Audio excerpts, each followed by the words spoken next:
ये सब बातें बताती हैं कि उत्तर प्रदेश के अंदर वह पोटेंशियल है जिसके माध्यम से हम उत्तर प्रदेश की इस उर्वरता के माध्यम से बहुत कुछ अभी हमें सामने लेकर के आना है और उन संभावनाओं को ध्यान में रख करके उपकार के द्वारा आयोजित सतत कृषि के अभिनव दृष्टिकोण से संबंधित यह संगोष्ठी अत्यंत महत्वपूर्ण साबित हो सकती है। उत्तर प्रदेश के अन्नदाता किसानों के हितों को ही ध्यान में रख करके सन 2017 में हमारी सरकार ने फसल ऋण माफी के एक बड़े कार्यक्रम को निर्णय लेते हुए आगे बढ़ाया था और आदरणीय प्रधानमंत्री जी ने पहली बार हमारे अन्नदाता किसानों को लागत का 1.5 गुना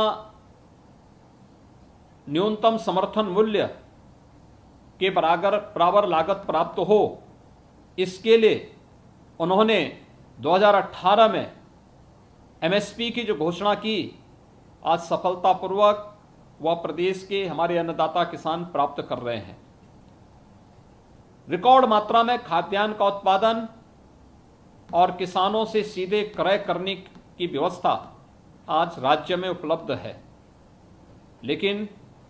विगत 5 वर्ष के अंदर प्रदेश में वैज्ञानिक पद्धति से खेती को बढ़ावा देने के साथ ही कृषि के विविधीकरण की तरफ कृषि विभाग ने जिन कार्यक्रमों को आगे बढ़ाया, उसको उपकार जैसी संस्थाओं के माध्यम से नई तकनीक, नए बीज, 4 कृषि विश्वविद्यालयों और 90 कृषि विज्ञान केंद्रों ने उन कार्यक्रमों को जमीनी धरातल तक पहुंचा करके अपने एक प्रगतिशील किसानों के माध्यम से प्रदेश के अन्नदाता किसानों की आय को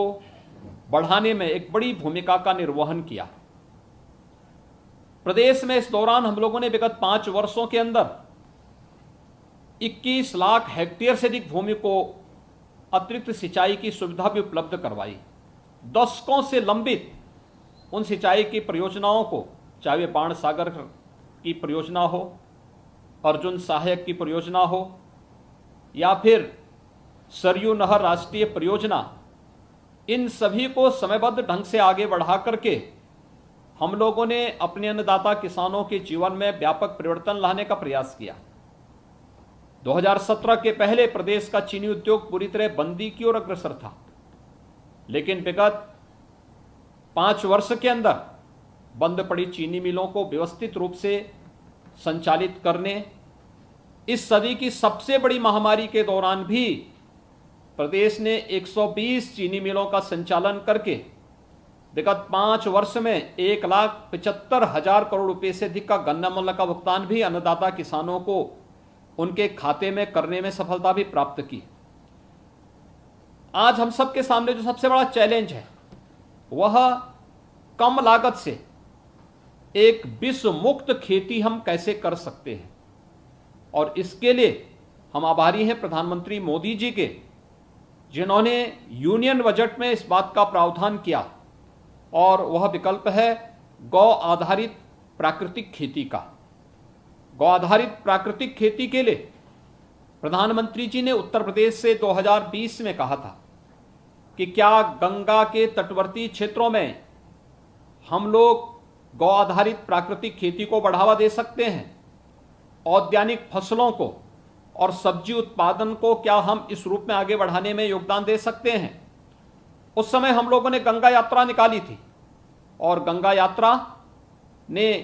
अनेक स्थानों पर गंगा नर्सरी की स्थापना में, गंगा उपवन की स्थापना में, गंगा पार्क की स्थापना में, गंगा उद्यान स्थापित करने में और भी अन्य अनेक कार्यक्रमों को आगे बढ़ाने में सफलता प्राप्त की। और यूनियन बजट में इस बात का प्रावधान भी है कि मां गंगा के दोनों तटों पर 5-5 किलोमीटर के दायरे पर प्राकृतिक खेती को बढ़ावा देने के लिए केंद्र सरकार और राज्य सरकार इसे प्रोत्साहन देगी। और इस कार्यक्रम को जहां हमें सफलतापूर्वक आगे बढ़ाना है, वहीं प्रदेश के अंदर राज्य सरकार ने अपने स्तर पर बुंदेलखंड के पूरे क्षेत्र को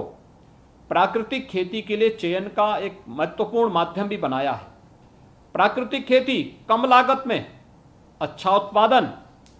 और विष मुक्त खेती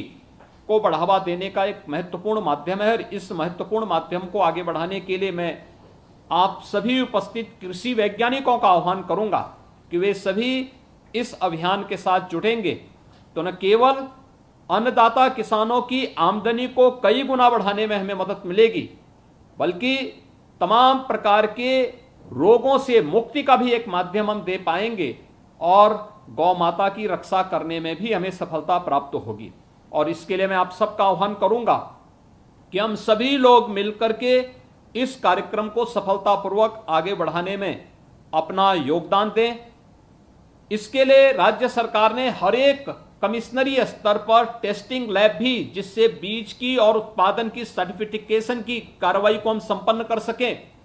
इस कार्रवाई को भी हम आगे बढ़ाने का कार्य प्रदेश के अंदर तेजी के साथ आगे बढ़ा रहे हैं। इसके लिए हमारी टेस्टिंग लैब्स भी स्थापित हो रही हैं। मुझे विश्वास है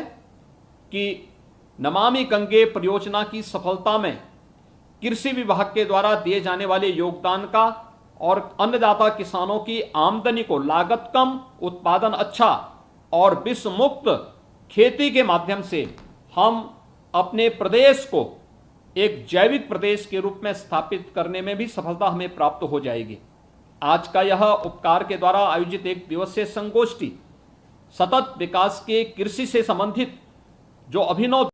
दृष्टिकोण हैं, उन सभी दृष्टिकोण को आगे बढ़ाने में तो सफल होगा ही, साथ साथ हम आदरणीय प्रधानमंत्री जी के विजन के अनुरूप अपने अन्नदाता किसानों की आमदनी को कृषि के विविधीकरण के माध्यम से, कृषि को प्राकृतिक व्यवस्था के साथ जोड़ते हुए आगे बढ़ाने में सफल होंगे। मुझे पूरा विश्वास है कि हम कृषि विकास के साथ साथ अपने अन्नदाता किसानों के उन्नयन की दिशा में इस संगोष्ठी के माध्यम से किसी ठोस निष्कर्ष पर पहुंचेंगे। इस पूरे कार्यक्रम के प्रति मेरी मंगलमय शुभकामनाएं हैं। मुझे पूरा विश्वास है कि पूरे दिन भर चलने वाली इस संगोष्ठी में